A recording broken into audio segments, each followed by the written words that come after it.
현금 유동성. 현금 유동성이라는 내용을 대표적으로 설명했던 영상이 아까 그 영상이에요. 아까 그 영상을 여기 추가를 해야 되겠네요. 아까 맨 처음 보여드렸던 모두의 부동산에서 돈을 풀었다. 달러를 풀었다. 지원금을 풀었다. 대출 이자를 낮춤으로써 대출을 많이 받겠다. 그게 바로 현금 유동성의 대표적인 예시고, 우리가 이제 살면서 겪은 건 지금 코로나고요. 실제로 그 전에도 풀었던 적이 있습니다. 풀었던 적이 있는데 우리는 어릴 때 일이라 기억을 못하는 거예요. 뒤에 나옵니다. 풀었던 그 계기들이 나와요. 자, 금리 인하, 대출 이자를 인하한다던가, 뭐 거의 뭐 제로금리로 이자 0.1%만 1%만 내 하고 빌려가라고 하면 다 빌려가죠. 시중에 현금이 많아지면 부동산으로도 돈이 들어가고, 주식으로도 돈이 들어가고, 비트코인으로도 돈이 들어가고 하면서 투자로 이어지기 때문에 주식이 많이 오릅니다. 많이. 그래서 금리를 인하한다라고 하면 일단 부동산이든 주식이든 오른다고 봐야 돼요. 그게 우리가 코로나 때 경험한 상황이고요.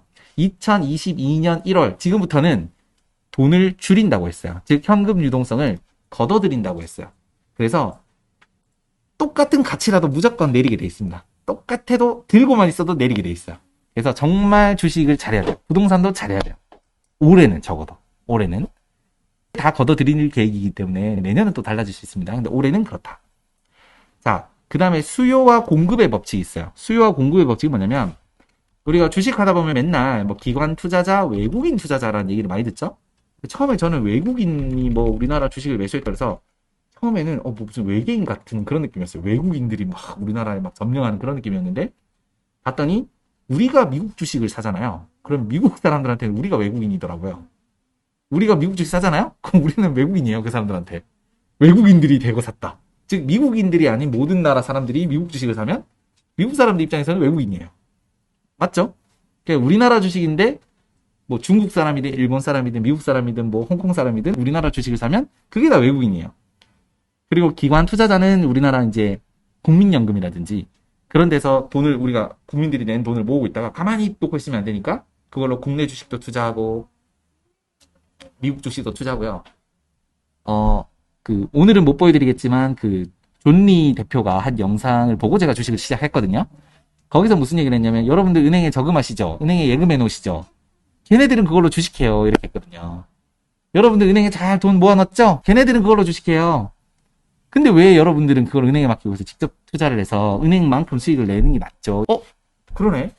우리가 은행에 돈을 모아놨는데 걔네들이 그걸로 주식을 하네? 내가 종신보험을 가입해놨는데, 연금을 가입해놨는데 그걸로 걔네들은 주식을 하고 있었네? 근데 실제로 주식을 하거든요. 그래서 내가 조금만 그 정도의 그 사람들이 하는 정도의 눈만 키우면 굳이 그 돈을 거기 넣지 않고 어차피 그걸로 돈 벌어갖고 우리한테 좀 떼주는 거거든요. 만약에 우리가 1%의 수익을 받는다, 이자를 받는다, 그럼 걔네들은 연 5%의 이익을 보고 우리한테 1% 떼주고 걔네들이 4% 이익 먹는 거거든요. 그래서 그때 이제 제가 주식을 해야 되겠구나 생각을 했습니다. 자, 기관 투자자랑 외국인이라는 표현을 쓰는데 왜 쓰냐면 정말 대규모의 돈을 갖고 들어오거든요. 큰 돈을 쓴단 말이에요. 우리는 사봐야 뭐 100만 원, 1000만 원인데 얘네들은 뭐 몇십억이 아니라 몇백억, 뭐 조 단위로 들고 들어오기 때문에 얘네들이 대거 사는 주식은 올라요, 주식이. 자, 아까 이제 수요와 공급의 법칙이라고 말씀드렸죠.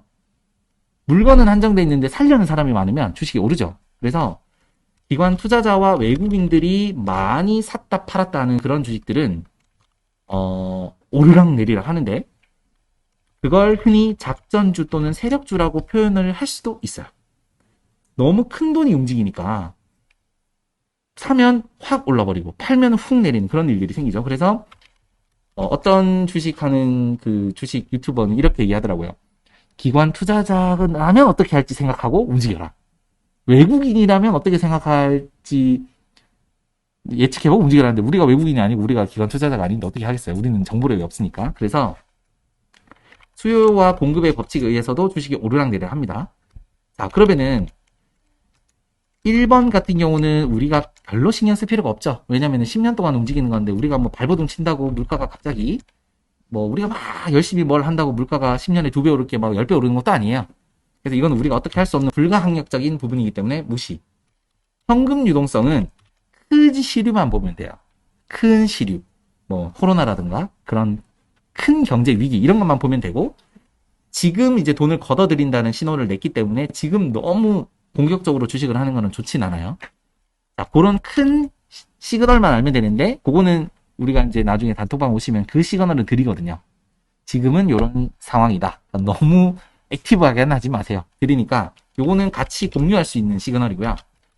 자, 수요와 공급의 법칙에 올라탈 거냐 아니면 올라타지 않을 거냐, 이거는 결정할 수 있어요. 우리가 수요와 공급의 법칙에 올라타서 묻어갈 거냐, 우리 개미가 묻어갈 거냐, 아니면 저걸 배제할 거냐인데, 저는 배제하는 걸 선택했어요.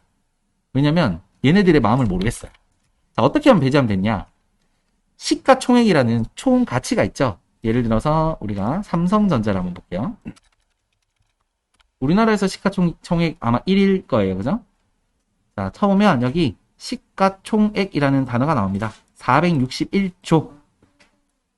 그냥 이 회사의 가치라고 보시면 돼요. 주식시장에서 평가받는 삼성전자의 가치라고 보면 되는데, 우리나라 1위 기업입니다. 461조. 1위 기업도 외국인 투자자와 기관 투자자가 흔들 수 있어요. 461조도 흔듭니다. 삼성전자 떨어질 때 맨날 나오는 기사가 외국인들이 대거 빠졌다, 기관 투자자가 대거 빠졌다, 그러면서 빠지거든요. 461조 기업도 기관 투자자와 외국인들이 흔들 수 있는 기업이에요. 우리나라 1인데도 뒤흔들어요. 장난감이에요. 쉽게 말하면 외국인들한테는 장난감입니다. 그러면은 우리는 최소 461조보다 덩치가 큰 기업을 선택하는 게 좋아요. 장난감 같지 않은 걸. 예를 들어 우리가 가라이에 돌 하나 던지고 쿵동 하잖아요. 근데 뭐 강하게 던져봐야 별 의미가 없죠. 그 사이즈에 따라 이 편차가 생기거든요. 그래서 시가총액이 삼성전자 이하는 사실 피하는 게 개미 투자자는 좋아요. 제가 생각하는 생각이에요. 이거 제 생각입니다.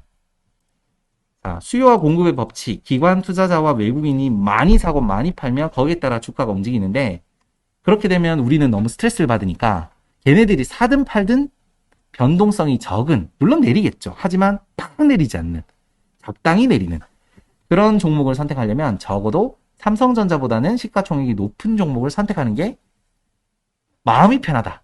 자, 이렇게 보시면 돼요. 그러면 배제, 이거를 룰 아웃이라고 합니다. 룰 아웃. 아까 전에 제가 말씀드렸죠. 환자를 잘 치료한다는 거, 제가 치료 못하는 환자를 안 보면 되죠. 갑자기 막 암 환자가 왔어요. 아유, 죄송합니다. 저희는 암 환자를 치료하지 않습니다. 더 큰 데로 가세요. 하면 제가 안 봤죠.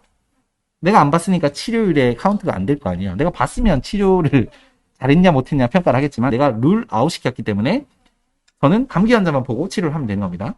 자, 그래서 시가총액 삼성전자 이하는, 물론 삼성전자를 빼라는 얘기는 아니고요. 그래도 아까 460조라고 했는데, 이거는 기준을 정하긴 하는데 300조 이하는 좀 안 건드리는 게 좋을 것 같아요. 300조 이하는 안 건드렸으면 좋겠다. 자, 그러면은 현금 유동성은 큰 시그널 알면 되니까 우리가 인지가 가능하고요. 물가 상승률 우리가 건드릴 수 없는 부분이고요. 수요와 공급의 법칙은 일정 수준의 사이즈의 기업을 고름으로써 룰 아웃, 배제를 할 수가 있는 거죠. 자, 그러면 남은 하나 이유, 주식이 오르는 유일한 이유, 미래 성장성만 보면 돼요.